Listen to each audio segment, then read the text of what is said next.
Startup Podcast page is co-produced by One CFO, Credit Hero, Y Spaces, Simp, Tuala, Gig Genius, Schooltech Bedfolio, and Red Circle Global. Check out our partners in the description.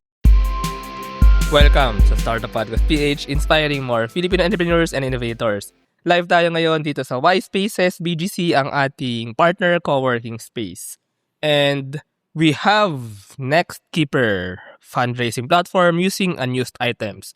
And we have isa sa mga pinaka-exciting ideas actually. Actually, second time na sa podcast and even nag-attend na nag-open mic na sa isa nating event. So sa podcast, I think that is episode number 98 pa lang. Grabe tayo, episode number 300 plus na to.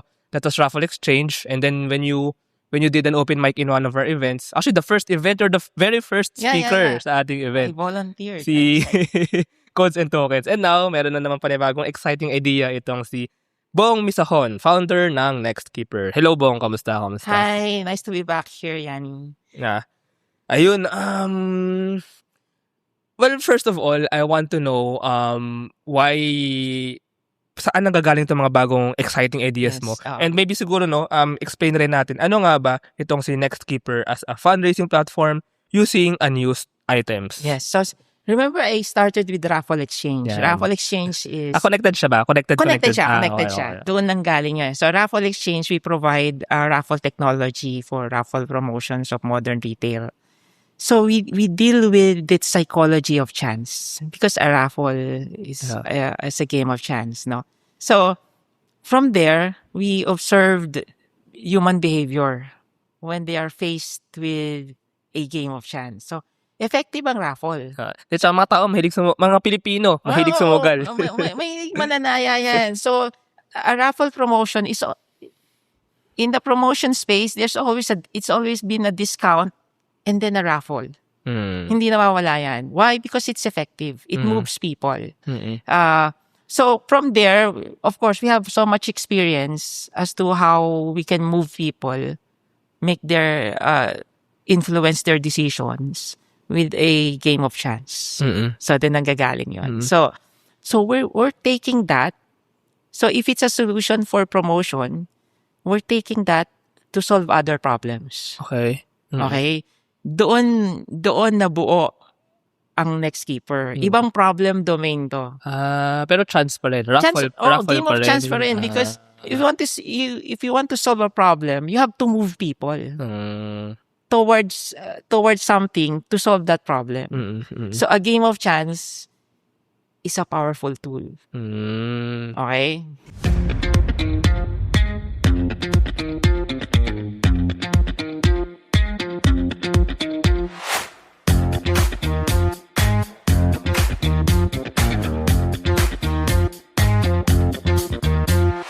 Still filling out loan applications for your business? Yeah, thought so. Save your time. Grow your business. With Credit Hero, one online application gets you loan offers from multiple lenders. Apply for a business loan now. Visit credithero.com. Actually, siguro mas bigyan lang natin ng background si Raffle Exchange. Pero naisip ko lang, Bong, now, yung when you said it moves people and yung mga Pilipino nga mahilig sa chance, tama ba, first of all, na kasi ang raffle, sa side ng business na nagpapa-raffle, medyo cost-effective din siya. Kasi kaysa magbigay ng kotse, diretso, kumbaga, let's say 1 million, whatever. Pag raffle, kumbaga, pwede siyang mas maliit na cost. Pero, kasi yung mga iba dyan, wala makuha. Pero may isa makuha. May isa, So, parang hindi siya buo. Parang, actually, hindi nga cost-effective. Pwedeng mas maraming bumili kasi, imagine, kung bibenta mo yung kotse, ito one person, 1 million makukuha mo revenue. Pero kung magbebenta ka ng raffle tickets na, let's say 100 pesos each, makakuha ka ng 1 million na umaasa for that chance. Of course, yung 999,000 doon wala makukuha. Isa may makukuha. So, same yung parang expense mo. Pero yung revenues mo lang from raffle tickets, 100 times 1 million, 100 million. So, okay. Tama ba yung point? Tama yung point. We're mapupunta na tayo sa Next Keeper. Sige. Because it's a Next Keeper is a fundraising platform. So, if you're doing fundraising, you need to generate donations and money and to a scale. No, and we many of your siguro dating mga startups are using fundraising as direct donations. Exactly. Direct cash. Mahirap 'yon. Because I'm appealing to your wallet. Di ba? Na, oy, may budget ka this month na ganito, kunin ko yung 1,000 doon. Yung direct nga na. Direct yun, direct cash, okay, di ba? okay. Yung mga donation na direct cash. Mahirap yun. Mm-mm. Mahirap ibig sabihin, people, kasi budget mo yan eh. So, ibig sabihin, somehow, mababawasan yung cash flow mo, mababawasan yung ano mo. So, that's why fundraising always many are indirect. Di ba? Magpa-fundraising ka, may fund run, fundraising. Parts of the proceeds will be... Yes, may ibebenta ka, may concert, may titinda ka ng t-shirt. Because the psychology is, idadaan mo to a parang medium para hindi masyadong maramdaman ng tao na nawawalan siya ng cash. Di ba? Okay. And yun effect. So, in a way, we want a very potent version of that with Nextkeeper.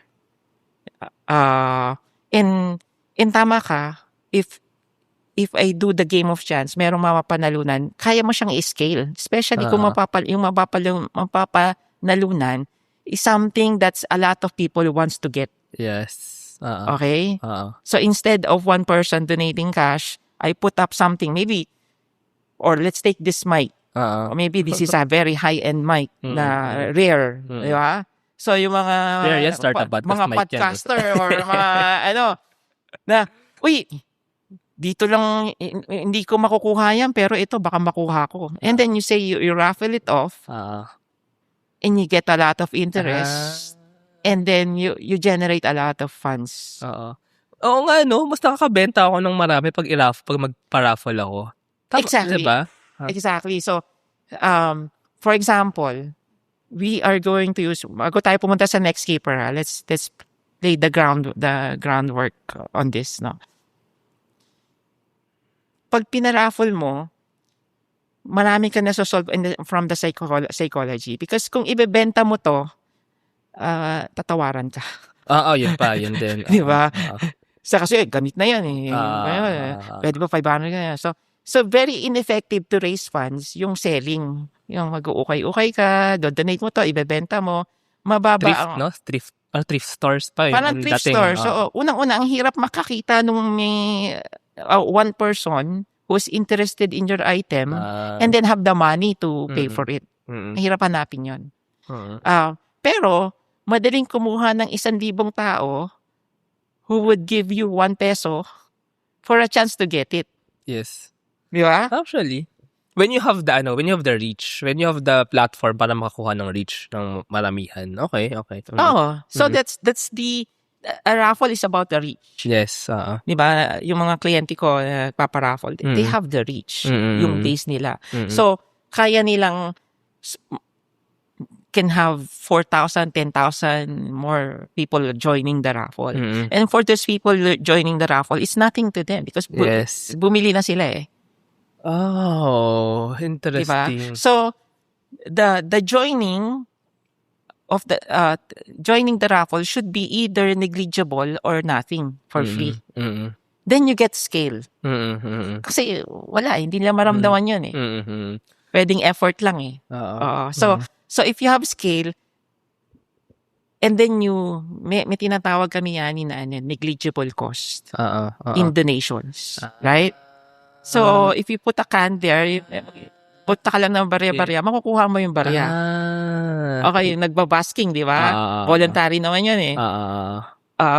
And negligible cost for every portion is different. Sa iyo, 5 piso. Sa akin, 10 piso. Sa mayaman, 100. So, mag-shoot sila nung natuwa sila dun sa singer. They put 1 peso, 5 peso. Negligible cost. You don't think about it. Tsaka indicator din pala yun, no? Even yung mga busking o yung mga na kung magkano ang negligible cost ng mga tao ngayon. Parang on average, yung mga dumadaan sa, let's say, sa BGC or sa train or wherever, doon makikita kung ano yung the negligible cost na possibly ipang raffle din nila, ipang lotto din nila or something. Yes, oo. Entertainment cost. Negligible sa kanila. Punta ka sa ng time zone, entertainment cost mo yun eh. But it should be a certain portion of your budget na pang entertainment mo. Pag nakuha mo yon sa donation, then you have an engine. And then for nothing, makaka-risk ka na maraming pera. Sige. So, ang galing, no? Well, first of all, ibigay mo natin background din, no? So, you have Raffle Exchange, no? Yes. Startup, and you actually have clients. Tama ba na ikaw ang nag-handle, o yung company mo, si Raffle Exchange, yung nag-handle ng raffles for them? Is that right? End-to-end din ba yun? End-to-end? Yung technology. No? Okay. Normally, we would have to integrate with their POS system. Seamless. So, para pag bumili sa POS, automatic raffle entry? Automatic, kasali ka na sa raffle.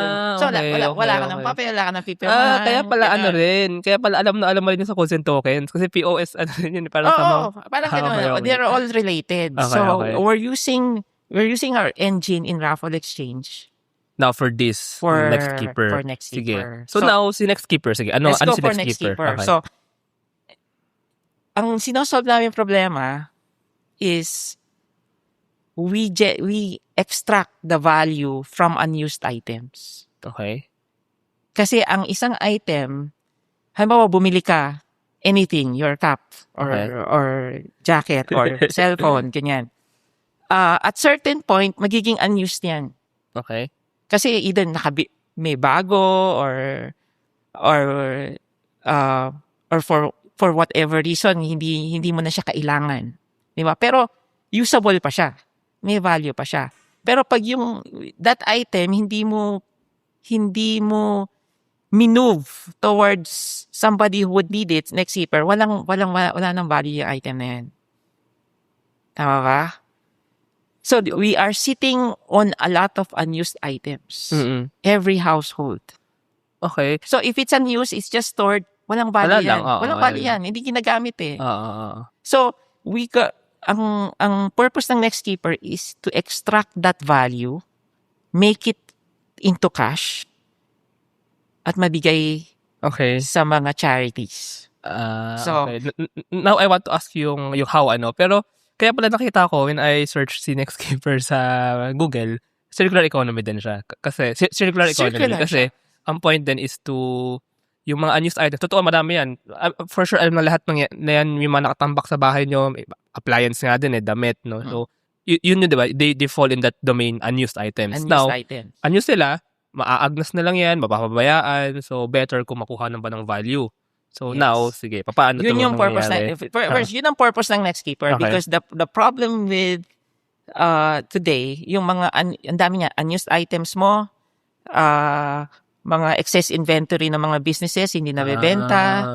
Yung mga dami. Yung mga close na kotse, hindi nagagamit. So, wala siyang value sa society because it's just there. Okay. Usable siya, but hindi siya ginagamit. Bakit nga ba hindi na ginagamit? Lalo na yung mga nasa business. Kung nag-procure, may mga alam mo, nag-procure ng computers, hindi na nagamit. Nag-procure ng projector, hindi na nagamit. For so many reasons. Just like businesses or personal, may binili ka, akala mo useful sa'yo. Isang beses mo lang ginamit, hindi pala. Di ba? Hindi pala maganda to. Di ba? So, what are you going to do now with that? No? So, ang purpose namin is kung hindi mo nang ginagamit, may value siya, post mo siya. Hahanapin namin yung Next Keeper. Next Keeper. Ako na. Next. So, okay. Kasi kung na-match ko yung unused items with the Next Keeper, doon lalabas yung value. Diba? Kaya rin siya unused kasi baka wala sa tamang keeper. Exactly. For so many things. Okay.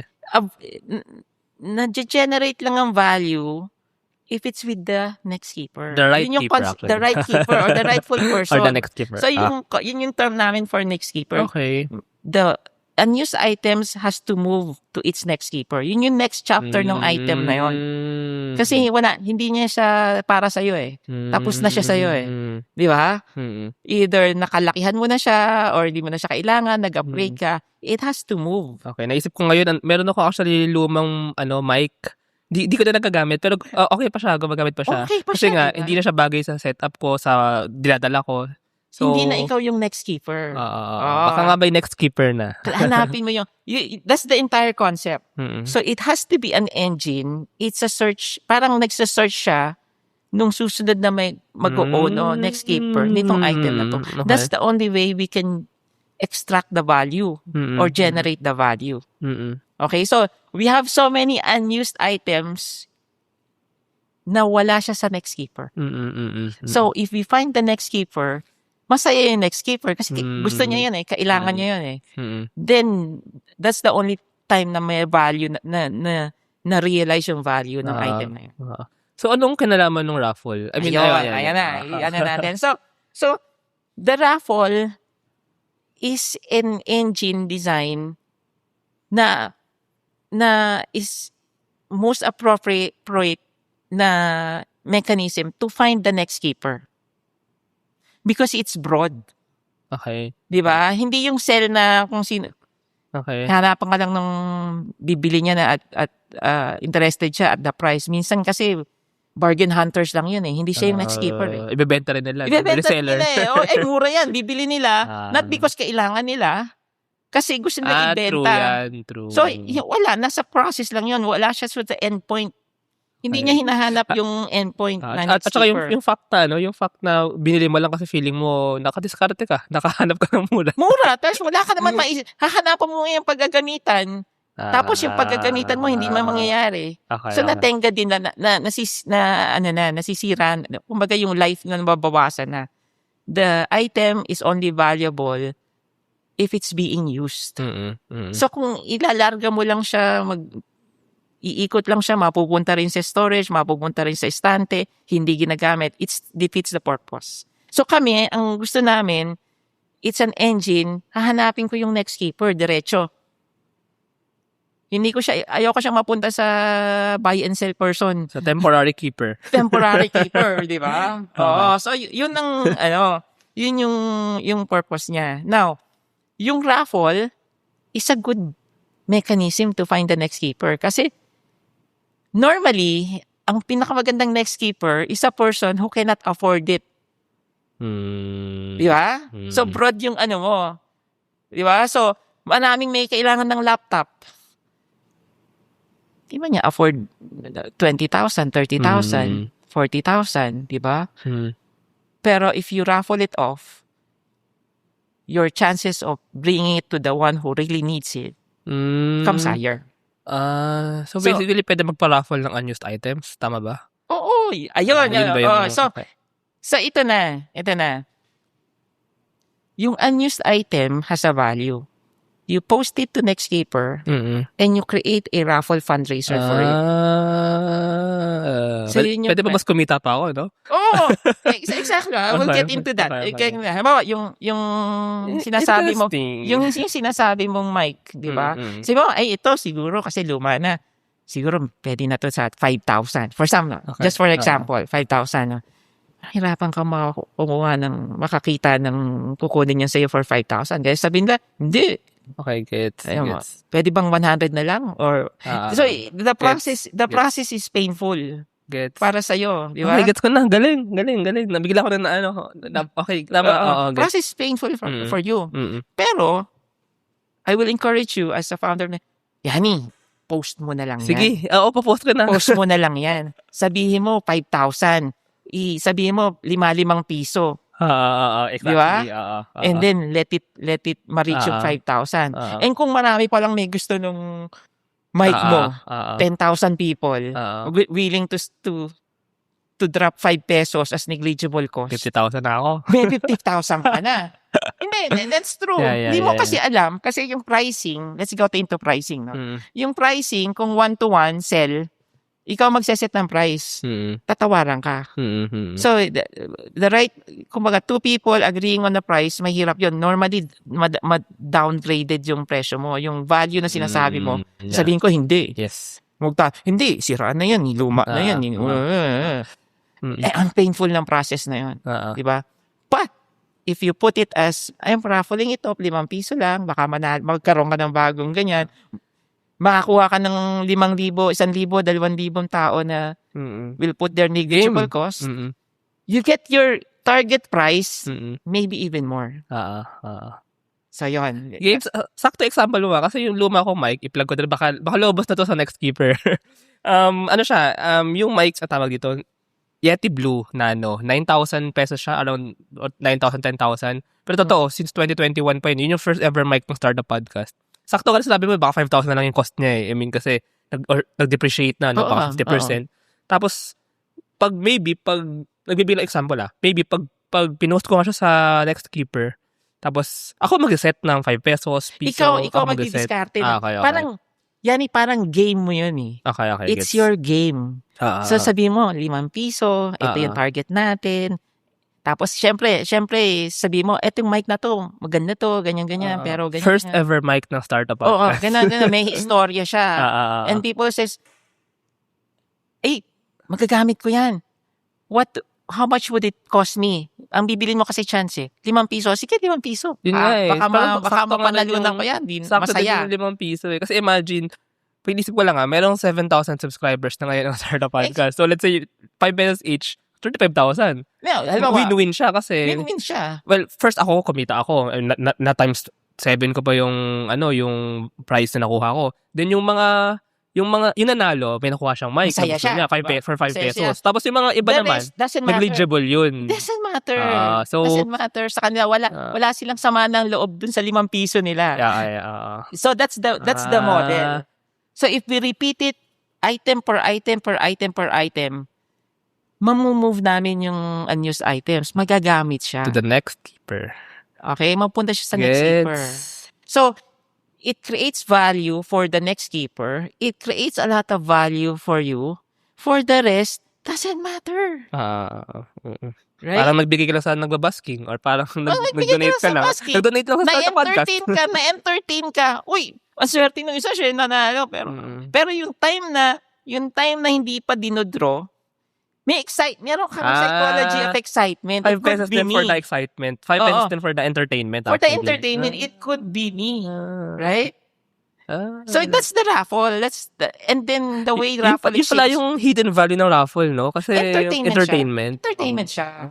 So ito yung inaano ko sa mga kliyente ko Kasi ayaw nilang transparent yung raffle for whatever reason. Nandun yung entertainment Yung may pa nga, diba, yung ibang raffle yung may umiikot na wheel or yung nag-uunang mga nag-uunang mga bibe, alam mo yun. Oo, pero kasi wala siyang scale. Pag ang kasali mo na 1,000, kulang na yung wheel mo. Di ba? Kailangan visualize no? Iba yung namin. So meron kaming certain animation. Pang excitement din. Oo, kasi basta we'll get into that. Pero let's tackle the core concepts muna. The core. So it's an item, hindi mo na kailangan. So walang cost. Kasi yung iba nga, just get it from me. Pero ang gusto nila, meaningful yung pag-release nila ng item. Kasi just like yung meaningful yung journey yung mic mo. Di ba? Napunta siya sa next keeper, natuwa, nag-generate ng funds, nakatulong ka sa charity. So you just do it again and again because there's a lot of unused items being generated as we speak.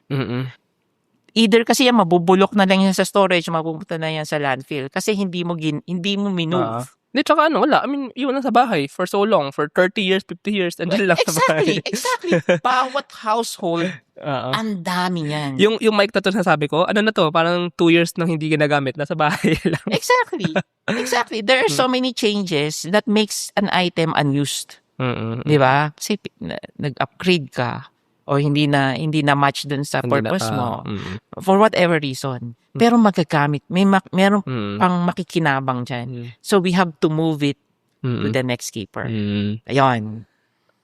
Balikan ko lang sa parang campaign, no? Campaign nga ba tawag? Or basta pag mag-open ako ng raffle or so ako mag-set ng price. Pati yung duration and parang pwede ko ba siyang i-close immediately or parang kasi I believe parang meron siyang interaction sa mga participants kasi nga may entertainment factor din siya. So i-set ko din, di ba, dapat na hanggang ganitong time lang. Ngayon ang question ko, kasi sinet ko na, let's say, 1 month. Paano kung less than 5 pesos each, 100 lang yung naglagay, edi malulugi ako or something. Hindi, pwedeng cancel yun. Ibig sabihin, failed. So, babalik yung mga 5 pesos? Babalik ko lang yun. Ibig sabihin, walang demand dun sa item mo. Yun nga eh. Walang demand. Pero kung may demand, so parang pwede mag-set ng minimum, pag minimum ganito, matutuloy yung raffle. I'll explain it Halimbawa, ito yung mic mo. Pinost mo. Tapos sabi mo, I want 5,000 pesos for this. Kasi mag-fundraising nga rin pala siya. So minimum. Kailangan mo reach. Minimum mo 5,000. So, at 5 pesos per chance, kailangan mo ng 1,000. 1,000 people Tama. na maguhulog. Now, wala siyang don't put a deadline. Ang deadline niya pag napuno. Okay, get. Okay. Hindi siya time pala. Pag napuno, ka na. Happy ka na. Now, we keep it for 1 more week. Kasi pwede siyang oversubscribed. Yeah, yes. Then that's better kasi you get a lot more. Right? Kung magandang item, maraming may interest, mabilis siya mapuno. And makamalakas yung oversubscription niya. So, you get ang pricing, ang valuation sa Nextkeeper is participation-based. Kung malakas yung participation, malakas yung demand, that sets the price for your used item. Yun yung pricing model niya. Hindi yung pepresyohan mo, may mag-agree sa'yo, may magdi-disagree sa'yo. Ang hirap nun eh. So, meron ka lang target na presyo mo. And then, you don't know whether it will fail or it will be blockbuster. Tama. Kasi, pag blockbuster naman siya, regardless na yung sinet kong floor. Kasi mataas, pwede yung taas na siya. Lalo na pag may naglaban. Di ba? Paparamihan ng entry. Paramihan ng entry. May ganun. More than one. That's a powerful, kasi ang nakita na namin to yan. Sa raffle. Pag transparent ang raffle, may isa bumili ng 100. Tapos ikaw gusto mo, hindi. Rare yan eh. Nag-iisa lang yan eh. Para rin siyang option. Bibili ko ng 200. Makikita nila doon, nako, may kalaban ako, 200. Dagdagan ko pa. Para siyang auction, pero unlike auction, ang magbabayad ng item is the winner. Ito, lahat magbabayad. lahat ng sumali, sila yung parang nag-contribute dun sa price. Ang plan dito is non-transparent na wala makikita ng lahat kung sino yung mga nag-entry. Tama ba? Very transparent. Transparent pala. Transparent siya. Okay. Transparent siya. So, kung naghulog ka ng 5 piso, nakita niya, Yani. May pangalan or may account name. Oo. 1 token. Okay. Si ganito, 5. Si ganito, 100. Ibig sabihin, gusto niya yun kasi ina-up niya yung eh. Saka gusto ko rin yun para maglaban sila, para umangat yung kikitain or yung mga fundraise. Exactly. So, masosolve ko yung problema mo. Kasi gusto mo na, nasasayangan ka dun sa mic mo, nandun lang, it's occupying space. And then, ilalabas mo siya, mahahanap niya yung Nextkeeper. Alam ko na yung gagawin ko. Tsaka ito nga mic na to, gusto nang palitan to kasi 2 years na rin to, So, pag-fundraise ako, lang pambili ng bagong mic. Actually, gusto ko mag-fundraise for DJI camera eh. So, para maka-fundraise ako for that, may price yung 30,000 eh. Ito, ang i-raffle ko. Ito mismo mic na to. Then pag na-hit ko yung fundraise na yun, tapos may engagement with the people, baka ma-reach ko yung 30,000, mag-go away ko. Baka may gusto pong gumamit. Kasi okay pa siya, ma-under pa siya. Gusto ko lang talaga nung better, Mas may pera ako pambili nung next. Exactly. So whatever, yung value niya, na-extract natin. So ano nga rin siya? Well, kumbaga overall view, circular economy. Tsaka hindi lang circular economy eh. Mas nabibigyan nga ng value yung mga bagay kasi mas pupuntahan yung tamang nagmamayari. All because of the game of chance. Yun yung psychological engine niya. For people to say, may 5 piso naman ako eh. And then, ikaw, to run a raffle very easy. Kasi nga may platform eh. Ipo-post mo lang raffle na eh. Oo nga. Siset ko lang yung Siset mo lang. Tatakbo ng raffle. To run a raffle for your, halimbawa, any foundation, every charity to run a raffle, yung logistics niya nahirap. Kasi ipopromote mo, gagawa ka ng ticket, etc. Dito is zero cost. Kasi Pero yung, propose mo lang. at saka yung kumbaga, well, first of all, kailangan yung platform mismo, si Nextkeeper, malaki yung reach niya. Malaki dapat yung reach niya. Yun ang namin.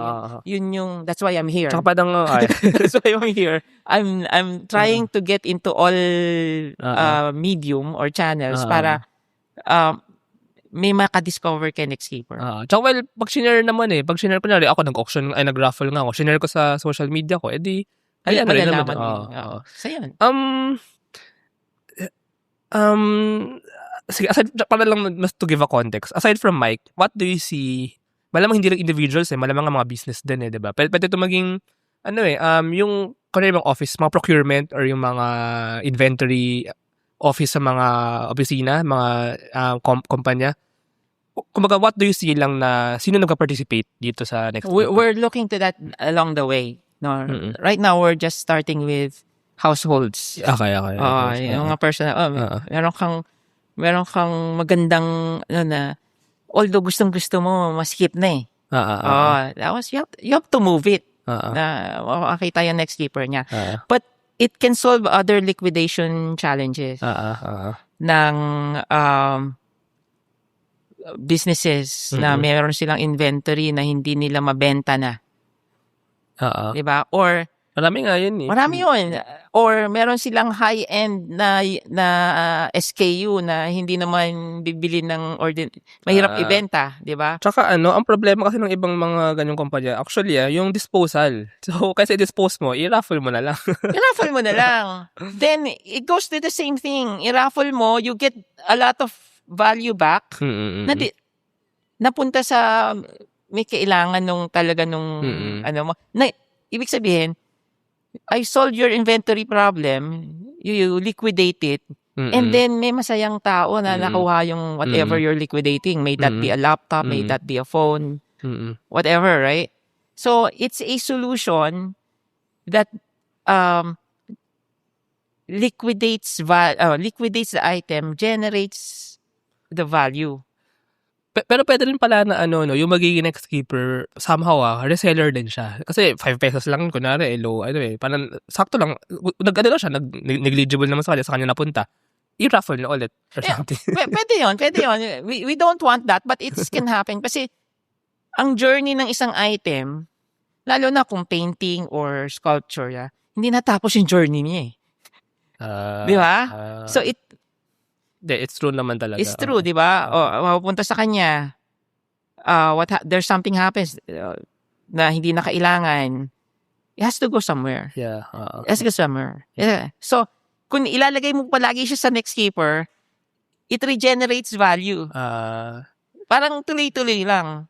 Napaisip tuloy ako ngayon, ano nga ba ang business model kay Nextkeeper? Malamang may platform fee. May platform fee siya. Okay din pala yun na the more umiikot yun. Exactly. So, that's why it can be. That's why we're excited about it because it can generate a lot of revenue from the fees. And malamang proportional sa entries. Hindi siya parang fixed. Proportional dun sa na-generate niyang funding. Okay, yes. So, right now, we're setting a fee of 20%. Dun sa na-fundraise basically. Sa fundraising. In the fundraising world, halimbawa, fund run or whatever fundraising, no? Yung facilitator 20 to 30%, maybe more. I don't know. I mean, normally na in the fundraising I think standard yung 20 to 30%. Good number. For the for the beneficiary, halos wala silang gagawin. Yeah, okay. Ito yung operator kumbaga. Kami lang pa. Meron lang gustong tumulong sa inyo, meron siyang unused item, nilagay niya sa Nextkeeper, generates the funding, and then we remit the proceeds to them. Halimbawa, meron kang organization na gustong tulungan, wala silang ginawa, nag-register lang sila. In today's digital world, your organization needs more than just technology. It needs a strategic partner. At Symph, we build web and mobile apps that drive innovation for startups, enterprises, and organizations worldwide. Visit symph.co today. Trust the digital future with Twala. Secure and tamper-proof digital signature. Electronic notarization service. And and custom AI agents for intelligent document workflows. Visit Twala.io to learn more. Sige. Punta muna natin. Actually, ang pinaka-curious ako now, paano mo nabubuo itong mga idea na to? So, to give more context, pwedeng pa kwento lang din. Although, nakakwento ka na sa Raffle Exchange pero pakwento lang din ulit yung background mo.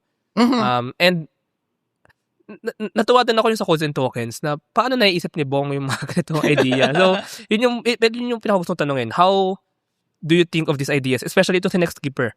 Maybe based nga siya sa Raffle Exchange, then naisip niyo may panibagong value, something like that. Pero baka may exact light bulb moment or something na naisip mo to. Pero siguro background din muna. Background. So basically, I'm an inventor at heart.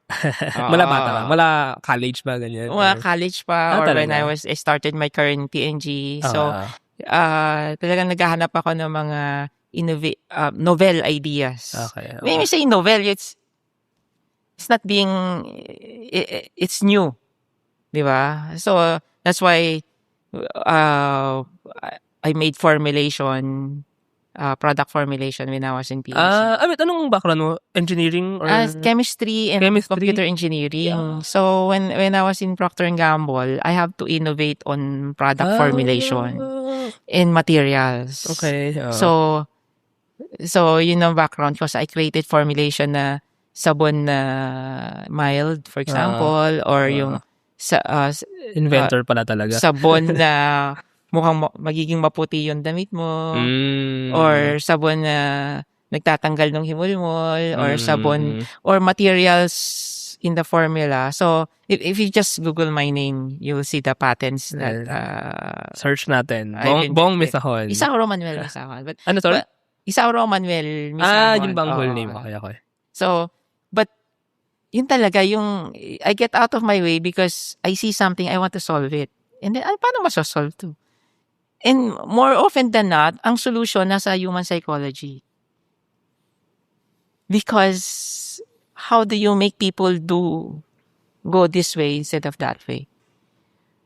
Right? So, kaya na-intriga ako dun sa psychology of chance.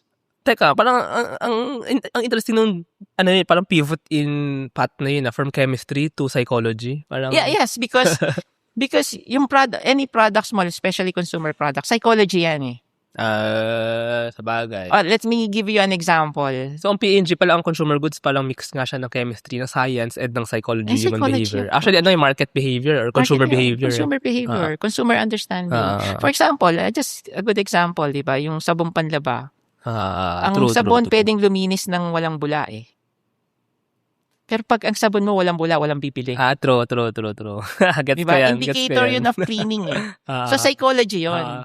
Hindi mo pwedeng sabihin na, ang sabon ko walang bula, pero nakakalinis. Walang bibili yan. Walang bibili. Oo nga, pati yung mga commercial, ganun eh. Bula talaga yung highlight ng mga... Exactly. So, psychology. So, kahit you can formulate a cleaning product na walang bula, hindi bibili. So parang magiging constraint siya sa formulation, no? Kailangan bumula.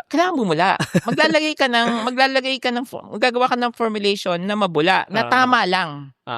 Kasi pag masyadong maraming bula, ang hirap banlawan, aksaya sa tubig. Parang malansa nga yung dating parang so madulas pa rin. Lang. So it's a combination of understanding.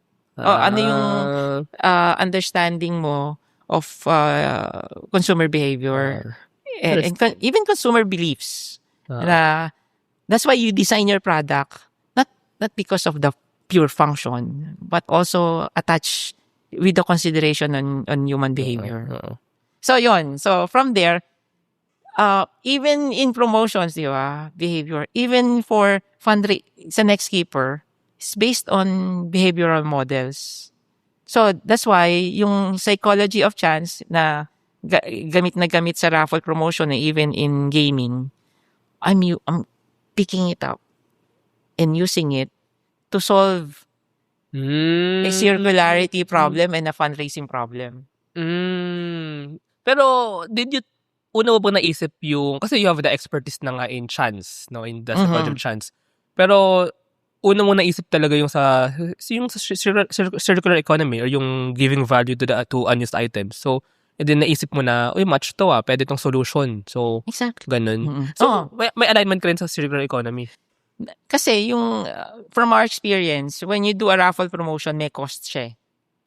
Mamumuhunan ka dun sa premyo. For fundraising, marami sa kanila namumuhunan dun sa premyo, kotse, ganyan. So, may risk ka. You're putting risk kasi kailangan makover mo yung premyo which is kung brand new yan, bibilin mo yan So, I need a solution na walang risk. Mm. And then, pag kinuha ko yung nasosolve ko yung problema mo kasi you have to dispose something, di ba, of value. And then, walang cost yon sa amin kasi existing na siya And then, ina-extract ko lang yung value. So, it's a perfect solution, no? Inaalis ko lahat yung mga friction, yung impediments. And then, it creates a win for the seller, a win for the next keeper, and a win for the beneficiary. Kami lang yung nagfa-facilitate. And the design is based on human behavior. Pero like may ganyang on how you kung paano naisip si next keeper or like meron bang client na solve mo naman bong itong problem ko sa unused items or something like that. I mean, I'm just kasi this is a very exciting idea and probably wala pang ganito anywhere in the world. Walang platform na ganito. In the world, di ba? I mean, Oo. So, meron carousel, pero sell yun sell yun Oo, hindi raffle fund, hindi raffling. Maraming ganun na sell yung mga used items. Meron nga mga celebrity, mga from celebrity. Pwede nga to, celebrity items Pwede celebrity. Pero exciting nga kasi gusto ko yan. Kaso di ko afford. Gusto ko yan, sali ko dyan. Kasi chance yung bibilin mo So basically parang siyang carousel pero chance. So caro chance. Carousel chance. Wala sale, caro chance. Pero on that sense parang nasagot yung tanong ko na hindi siya complex idea na parang nga siyang kinombine yung carousel na may platform na nakakapagbenta anyone ng mga used items. Actually, unused items na kasi nagamit na. Tsaka raffle. And then, na-realize natin na yung sinasolve ni carousel na problema, yung para mapunta sa tamang tao yung mga items, ay aside from sell, mayroon pang mas advanced na solution, which is raffle or chance. So, combine that too. Combine siya. So, it's chance-based.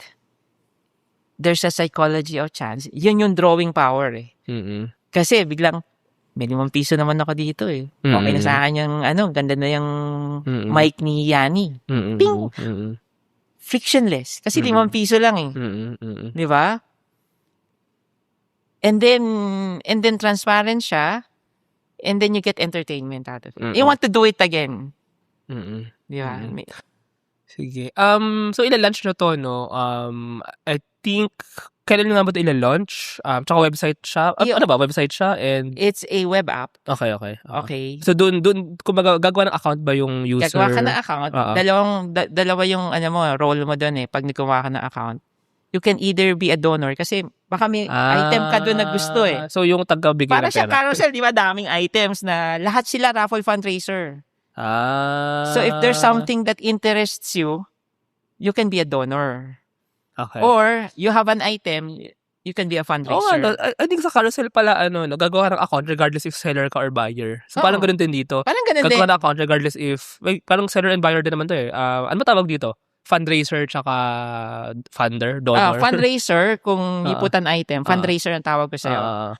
But if you're not fundraising, gusto mo lang sumali, donor ka. Donor/fundraiser. Interesting, no? Ganun, pero parang buyer and seller din siya somehow. Buyer-seller din. Buyer-seller din. Kung donor ka, buyer. Kung fundraiser ka, seller. Okay. Yun siguro yung mapping. So same na same. I mean, same. Actually, same. Pero iba lang talaga yung mechanics nung... Iba yung mechanics. Yeah, iba yung psychology ng buying versus the psychology of chance. Yes. So, we are utilizing the drawing power of the psychology of chance. Now, so, kailan kayo magla-launch ulit? May 11. May 11. So, i-release natin ng episode siguro after na lang na May 11. A few days after. Actually, so, sabay. Hindi sabay. Same day. Anyway, sige, ita-timing natin dun yung release nito. Para pagka-release nito sa Startup Podcast, YouTube, Spotify, sa mga nakikinig. By the way, nasa top na tayo ng, ito first episode na masasabi kong, nasa front page na tayo ng Spotify Technology and Business and Technology chart. So, yung mga nag-browse doon ng technology, andun yung Startup Podcast. And sakto natin na ang unang mapapakinggan nila ay si Next Keeper. Tawag dito. So, balik tayo dun sa launch, so, pag launch nyo, what do you see to be happening? May mga taong gagawa ng fundraise, ng account to fundraise, and paano kayo basically, paano kayo kukuha ng mga fundraise? Paano kayo din kukuha pa ng mga donors? Ano ba bang, how do you see naman yung parang actual operation ng company na mismo? Kasi para kaming marketplace. Yes. Two-sided, diba? So, on one side, yung mga fundraisers putting unused items for fundraising. On the other side, yung mga donors, yung may interest, ay gusto ko yan. And then, they will donate. Ito yung naman yung supply side ng funds. Na 5 pesos, 10 pesos, etc. So, there's so many ways pag go to market namin, no? So, right now, of course, we want to be exposed in social media, on podcasts. Pero meron gagawa kaming mga events na related to decluttering. So, pag nag-declutter ka, you have to... Yun, sakto. You have to... ang pinakamahirap sa decluttering is letting go of sentimental stuff na So, yung mga meron sa mga condo, yung mga event nila na garage sale. Ay, garage sale pala. Garage sale is sell. Ayaw nga pala sa bagay. Is sell. So, you want to put it away. And what's the meaningful way to let go of an item? Pwede kasing ilagay mo lang saan, oy, kunin nyo na yan. Hindi ko na kailangan yan. Hindi yan napupunta sa next keeper eh. Napupunta rin yan sa storage. No? It's still in limbo. Pero we're trying to convince them, post it na lang sa next keeper. Because next keeper is designed to find the next keeper. Okay? So that's for the people who have a need to declutter, to dispose of items na valuable pa, pero hindi nila alam kung anong gagawin. Ayan, that's on the side. Sino nga yung I find joy ba yun? Yung sa decluttering na Si Maricon. Ayun, Maricon daw. Maricon. Para kagaya nito, diba? Ang linis, di ba? Ang sarap mag-declutter. Ang sarap dito maglinis. kasi malinis eh. Okay. Di ba? So, imagine dito may mga box dyan, ano dyan. Hindi, kumbaga yung feeling mo parang, makalat, tsaka it affects the mentality. Yung yung psychology mo parang, nahirapan ka mag-isip. Tsaka ano siya, noise sa utak. So, noise sa utak. So, if you want to clear out your house na para masaya ka pag dadating ka, ang linis, ang ganda, gano'n. So, if you need to let go of stuff na nasa bahay mo, we are a solution for that. Na meaningful solution. So, on the other side, donors are the donors. Ito naman, para ka ring, I need something. Ito na, para ka ring nasa marketplace hunting na hunter ka ngayon, wala, nag-scroll ka na, ang ganda nito, Uy, konti lang sumasali, ganyan. Sali ba? It's because it's a game. You set the gamified din pala siya. Gamified to. Because you set the parameters of the game. Whether kailangan mo maraming entry o konti lang makakasali. O ano yung price. Ano siya parang every item is a unique game because the item is unique. Yes. Iba yung ina-attract niyang mga sasali. Because we don't want people who are joining because of trade or hindi siya commerce basically. Hindi siya commerce based. We want you to join because gusto mo entertainment, more of entertainment. Tsaka gusto mo yung item. Talaga may paglalagyan sa buhay mo yung item. May naisip pala ako, paano yung verification? Paano kung fake item or something? Tsaka yung shipping ng item pag may nanalo na. Yung side naman na yun. So para kami marketplace, di ba? So, yung sa bagay, item, marketplace. Of course, we want to vet yung ano. Pero, may safeguards kami dyan. May safeguards din naman sa mga carousel ganun. So parang medyo same din. For example, natapos na, may winner na. So we say, okay, winner, kunin mo yung item. You have to be satisfied. Okay. Na tama yung item, it is what it is, nakuha mo yung item, bago namin i-release yung may escrow din ng escrow siya money. Kasi nandun Okay. So, kailangan ma-deliver mo, makuha mo, ay, happy ako. Okay. Then, marirelease yung pera. Another detail na kanina pa iniisip, yung payment nito. So, pag magpe-pay yung mga donor, kasi I think in the Philippines, medyo hindi pa, I think meron mo tayong mga payment gateways, pero kung natin ko 5 pesos, meron kaming GCash channel. Pero integrated siya, nasa web app, click mo lang, so automatic si GCash, magbibigay 5 pesos. Hindi. Sasabihin mo, para kang nag-request ng tokens. Dadaan sa inyo. Oo.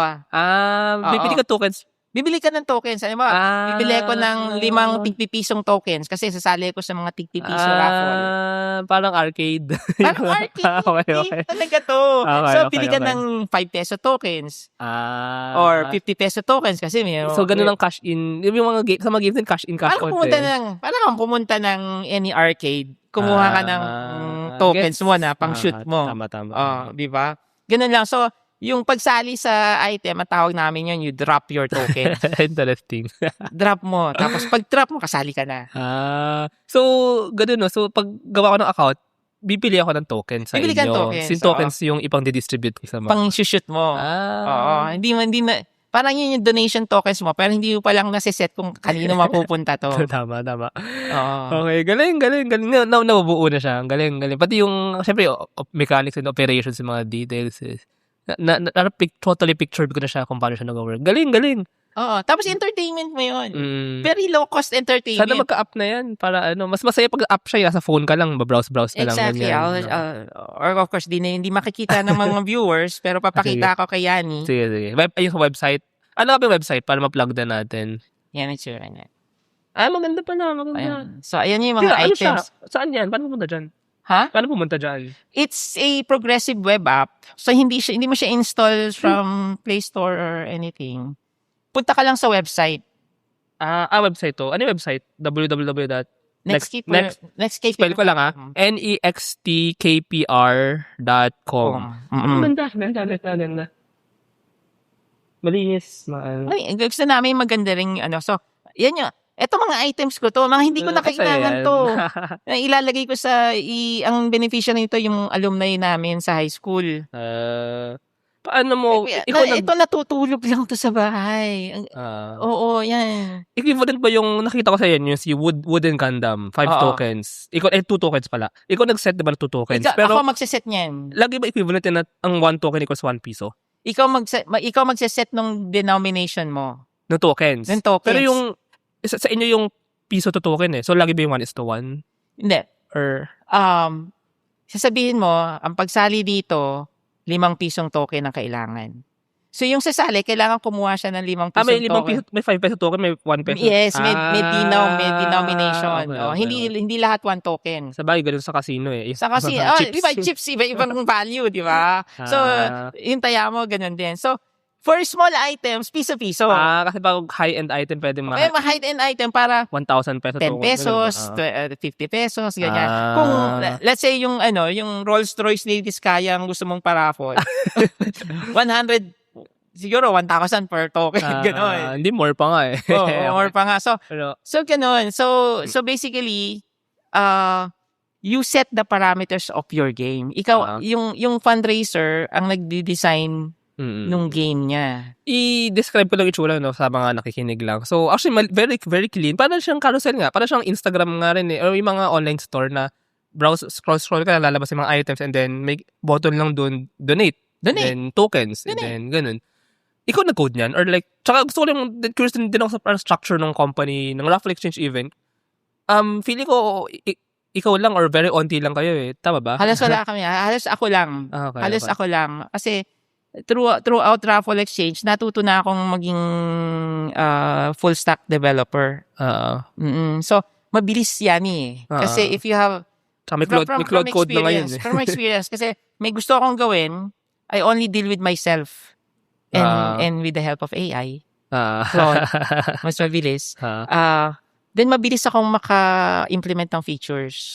Ma-implement certain designs. So ikaw nga lang nag-develop yan? Yes. Wow. Pero meron ako kasama, si Okay. Hailey. Shout out. Shout out. Si Lee yung partner ko even before. Wala pa na siya yung mas magaling sa akin.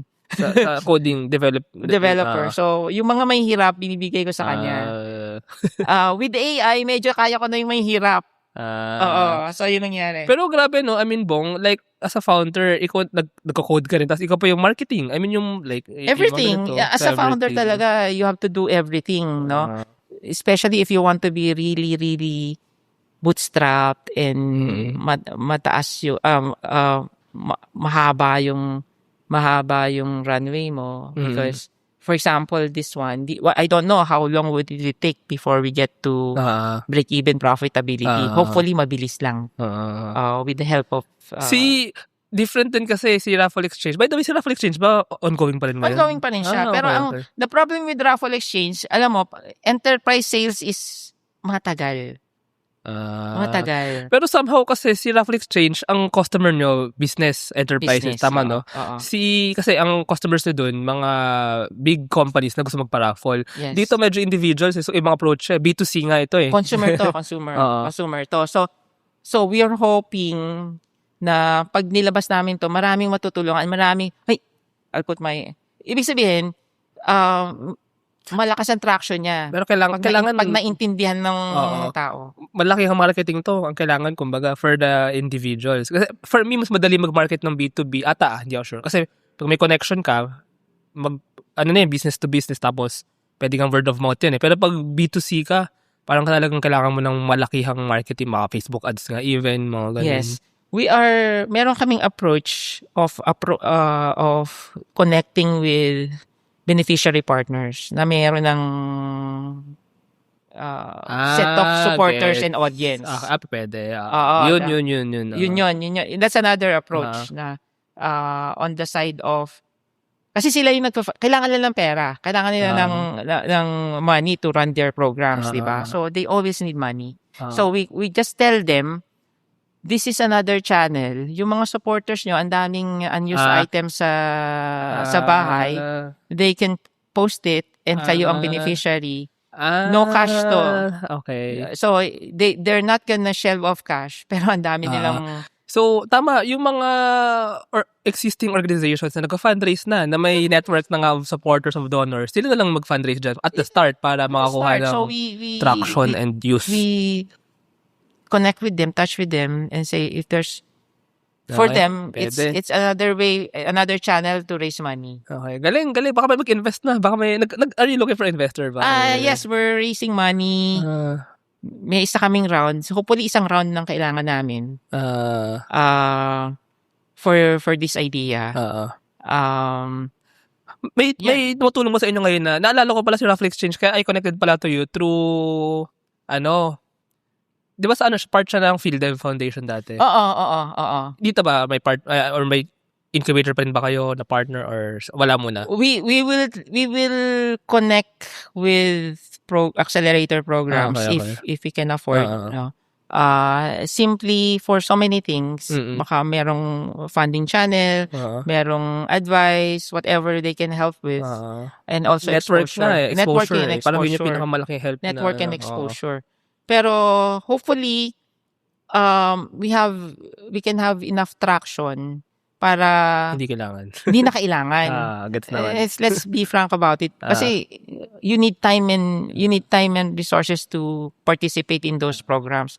Kung nilabas mo, maraming nag-sign up and then kumalat, hopefully without us spending a lot in marketing, then that would be the best case for us. Gets. Galing ang buo na niya inventor talaga Pero for me, I'm not an investor pero parang very plausible siya to be invested on. So baka nga may nakikinig dyan na investors. Meet Lala, a freelancer who chose Gig Genius. Unlike many platforms that make freelancers pay just to apply, Gig Genius was built to put skills first, not spending. No pay-to-apply barriers, no bidding fees, just safer opportunities through dual system verification. Ready to experience the difference? Visit giggenius.io and join GigGenius today. Education is evolving, and so are we. Introducing SchoolTech by Edfolio, your all-in-one school management solution. Built for schools of all sizes, SchoolTech bridges the gap between school and learning management. Driven by passion, SchoolTech makes educational technology accessible, affordable, and easy to use for schools everywhere.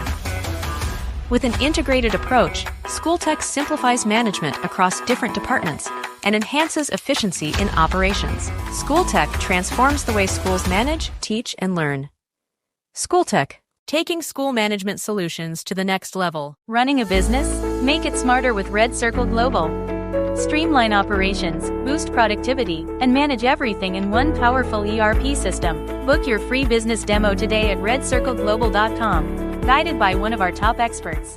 Ayun, sige. Actually, Bong, actually 1 hour na tayo. Do you believe that? Grabe dami natin na pag-usapan. Actually, part 2 na lang tayo next time. Actually, maybe after your lunch and then you get traction, part 2 tayo para pag-usapan natin yung Over journey. lunch? I mean, after na mag-lunch. After na mag-lunch. Lunch. Kala ko lunch eh. Mag-part 2 tayo na lang. Pero I think for now, ready na tong episode for at least makakuha kayo ng traction sa mga Yes. Pero last question na lang. Yes. Parang ano yung nakikita nyong roadmap or parang journey or parang vision nyo moving forward? Maybe in 2 years, like how big do you see or ano ba yung path talaga nakikita nyo? Or parang parang mas may makita yung mga maybe investors or yung mga possibly gagamit. Okay. Ang path namin, hopefully by May 11, it's a moment of truth. True. Moment of truth, right? So we believe that if an idea works, it works fast. Diba? So you'll just okay ito, ang daming matutulungan, and then may interest ako, dami kong kalat sa bahay, may balik sa akin, and I find the process of disposing items very impactful. Gustong-gusto ko. And then a lot of people will do the same. Then may inventory kami, marami magdo-donate. Ganun lang yan. So, moment of truth namin yung next month. So, secondly, if this works, then proof of concept, it works. Then we can apply it not only for unused items sa household. Yeah. The next level would be inventories, yung non-moving inventories na hindi mabenta at a price point. Para naman for businesses, hindi nila ibebenta at a deep discount. Ganon din. Ma-deliquidate nila at a good price, mapupunta somebody who can use it. Kasi yung mga yon, lang yun, daming kahon nun, di ba? Hindi na magpagalaw. So yun yung nakikita namin. And then, if it all works, then we have a solution.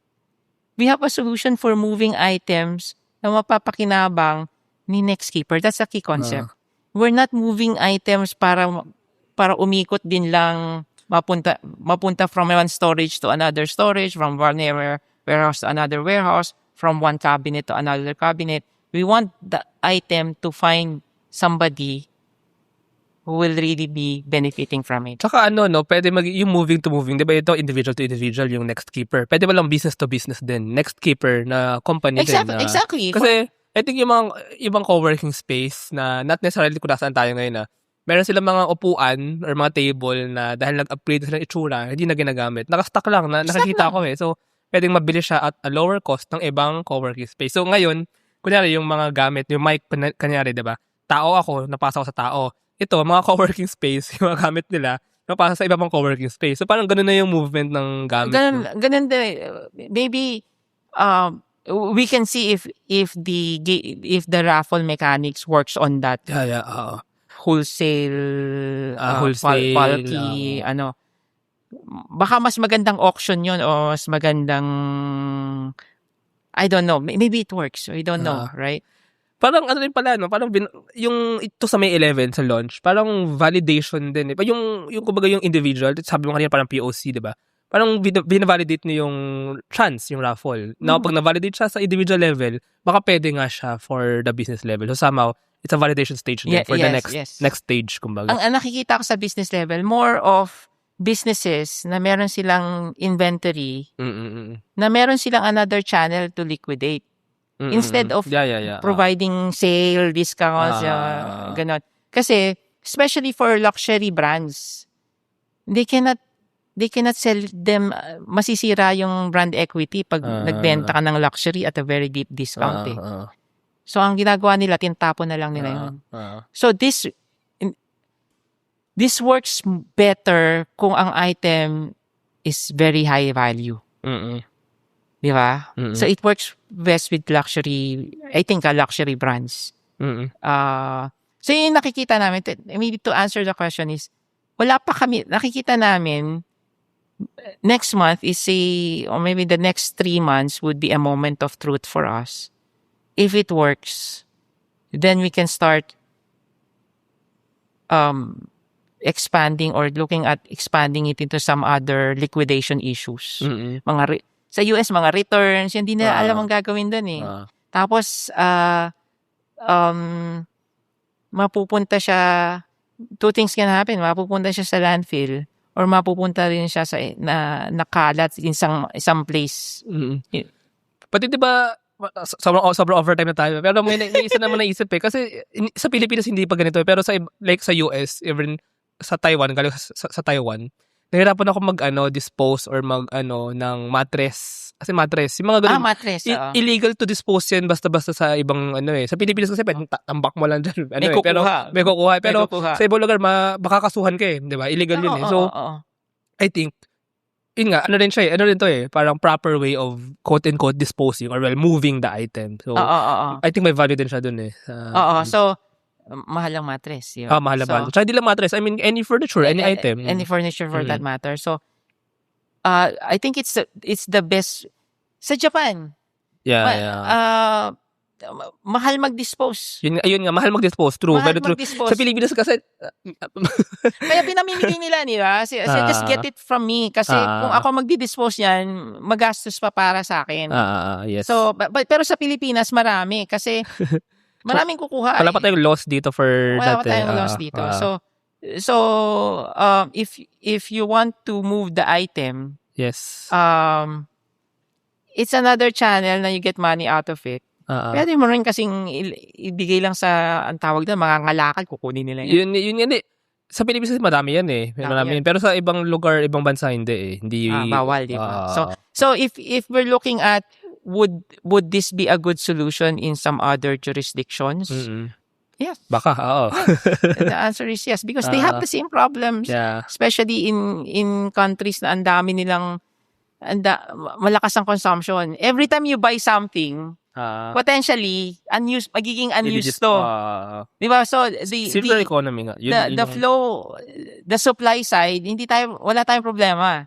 Kasi pag bumibili ka, at some point magiging unused siya. And then it goes to it's either sell at the secondary market or next keeper. Yes. Ayun. So, next keeper din to US. Wow. And beyond. Japan. And beyond. Anyway, sige. Grabe. Thank you, Bong, for this conversation. Thank you din sa pag-introduce kay next keeper sa ating listeners. And I hope sa launch, let's see some good news. So, sabayan din natin, i-release din natin tong episode na to sa launch ng next keeper. By the way, if our listeners want to know more about you or next keeper, so, live na ba yung website and how can they know more information? Yeah, go to www.nextkeeper.com. Nextkeeper is nextkpr.com. You can reach me, bongmisakon at raffleexchange.com. Or email us at support@nextkeeper.com. Especially those, if you are a member of a charity organization, a foundation, or any civic group who needs funding, right? This is another channel for you to receive funding coming from unused items of your supporters. So let us know so we can have a what we call a beneficiary partnership. So you can be partner of Nextkeeper. We'll put your organization in Nextkeeper, and your supporters can. I want to. Pwede nga yan sa mga yung mga yung mga may livelihood Any organization, everybody needs funding. Yeah. Right? So because you cannot run your projects without funds. So this is another channel, another option for you. Now, wala kayong gastos. You don't need to run campaigns and marketing. You just have to connect with us. We'll make you a partner. We'll put your organization in Nextkeeper. Pag may supporter kayo, mamimili siya eh. I want, Mike, kanino kaya mapupunta yung proceeds nito? You have to be there para mapili kayo as beneficiary. So, pwede rin lang closed, somehow closed. Kasi pwede individual talaga na anyone di ba? May ganun. Anyone can be a fundraiser, no? Pero meron nga dito mga partner, pwede kayong bumuo ng partner fundraiser. Because the money has to go somewhere. Hindi pwedeng mapunta sa fundraiser eh. So it has to go to a partner beneficiary. So if you are a member of a civic group, for example, doon mo papuntahin yung proceeds para magamit ng organization as their funds for their projects. So that's how it works. So naka-declutter ka, na nagka-raise ka ng money, meaningfully, napunta yung pera to a beneficiary foundation, charity, scholarship, or NGOs and everything. Ayun. Sige, ayun. So if you are a member of a group, NGO, or for causes, get in touch with us. Well, we'll have a partnership. We'll put you in Nextkeeper. So you are available for all your supporters or any random person who cares about your cause. Di ba? Na, yung process nito, dito ko dadalhin. So actually, alternative nga rin siya for fundraisers, and for anyone can fundraise din actually through this. Ayun. So, and you don't have to give cash. Kailangan lang meron kang unused item. Picturean mo lang. Tapos describe mo lang. Ganun mo lang. Tapos maraming mapuno. That's how the cycle goes. And malamang lalabas dyan ang mic ng Startup Podcast. Ang mic ni Yanni. Lalabas dyan. And then you design your game. Piso ba? 5 piso. Parang okay 5 pesos eh. 5 pesos. Yeah, it's all up to you. So, you design it, and then you submit it, tapos i-review namin, tapos pa-publish na. Takbo na yung fundraiser mo. Ayun. Sige. Thank you so much, Bong. Thank you again. so much. And part 2 tayo after you launch and after you get some traction, let's do some part 2. Yes. Podcast, I mean. Ayun. Sige. Thank you very much. Thank you. Thank you very much to our 66 patrons. This episode is super powered by AskLex PH Academy, our official e-learning partner. Get certifications on Lean Six Sigma, project management, data science, and more. Cloud CFO. Cloud CFO provides expert accounting, tax, and payroll services for SMEs and startups using smart technology to deliver actionable financial insights. Architect Space Solutions. Architect provides ground station services, space data analytics, and technology supplies to grow the Philippines' role in the global space ecosystem. DiviCode Technologies Incorporated, IT solutions specializing in software development, blockchain, smart contracts, digital wallets, and cybersecurity. Argum AI makes smarter decisions by presenting both sides of an issue as argued by 2 distinct AI models. Pixel by Implement. Turn content into opportunity, grow deeper connections, and earn more. Only with Pixel. Sign up at pixel.implement.co. School of Profits. Filipino-led community for aspiring freelancers, VAs, agency builders, and online earners. Built to help you start, grow, and earn online together. Founders Launchpad, our ecosystem partner. Early stage accelerator providing venture capital funding, operational support, and mentorship. Hire Business Solutions, provider of the most configurable cloud-based payroll system in the Philippines. Agile Data Solutions, the Philippines' fastest growing market insights tech company with its data gathering platform, HustlePH. Smile Checks, streamline hiring and onboarding with automated background checks. Cloverly, all-in-one digital platform for property developers. Body Beauties, accessible and personalized diabetes self-management application. Hyperstocks, digital banking enabler for rural and thrift banks. Wonderbrand, data science-driven brand strategy and design for emerging markets. This episode is powered by Pareto Consulting, Josie AI, Uplift Code Comp, Board Prep, Kansan Barley, East Point Business Outsourcing Services, Filipina Home-Based Moms, Hex Colony, Jur.ph, Big Giant Games, Pahatid PH, Sugbudok, Agacon Aquafeeds Juan Alj, Grey Wolf Technologies Philippines, Sirius MD. Support the podcast through the link in the description.